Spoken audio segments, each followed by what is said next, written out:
So, the 570S Spider, what's it like to drive? Well, apart from the obvious, it's basically the same as the Coupe, and that's because of its construction. The carbon fibre tub, McLaren hasn't had to add any strengthening to. The only extra mass for this Spider is the 46 kilos from the roof mechanism, which means that dynamically it's very, very similar to the 570S. Also, by keeping the weight down, it means the performance is almost identical as well. In fact, it is identical. The 0 to 62 time of 3.2 seconds is the same as the Coupe. From 0 to 124 miles an hour, it's only 1/10 of a second slower, and with the roof up, the top speed is exactly the same. Dynamically, it feels broadly identical. I mean, the steering is lovely. Just like all McLarens, it's hydraulically assisted, and it's a lot better than an R8 or a 911 turbo. The feedback you get is lovely, it's beautiful, it just sort of wiggles and writhes on twisty roads like this.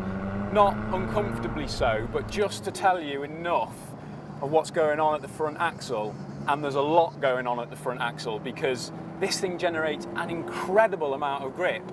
You can really rattle it through corners and lean on the front tyres because the structure is so stiff. And again, that comes down to the carbon fibre construction. However, there are some flaws, and just the same as the Coupe, the motor is one of them. It's very effective, with just under 570 bhp in a 1300 kilo car, a little bit more you'd expect it to be, but the twin turbocharged V8 is a little bit laggy, so you have to sort of work through the boost.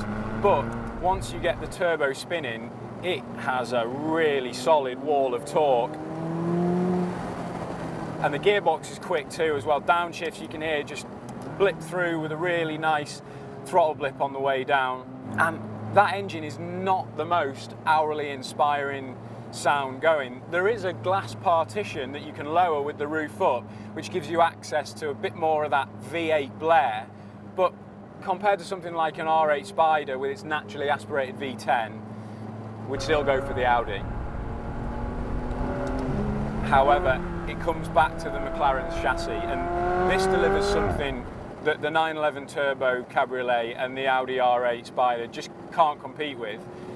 It feels more exotic because of that construction, and the messages it relays back to the driver just egg you on to go harder and harder. But it's civilised as well in here and on the road, because with McLaren's active panel, you can stiffen the chassis up so it stays really flat and level through corners, or you can dial the chassis mode back to normal, and just like the Coupe, it has this really lovely, comfortable lope along undulating roads, and it's not taxing to drive long distances at all. And partly, that's down to the refinement, because if you back the speed right off to just under 25 miles an hour, you can put the roof up on the move, and once the composite panel's in place, the refinement levels are basically identical to the Coupe. I mean, McLaren claim this is a lot quieter than a 650S Spider, and we've been up and down the motorway this morning, and on some big wheels and tyres, there isn't a lot of road noise, to be honest.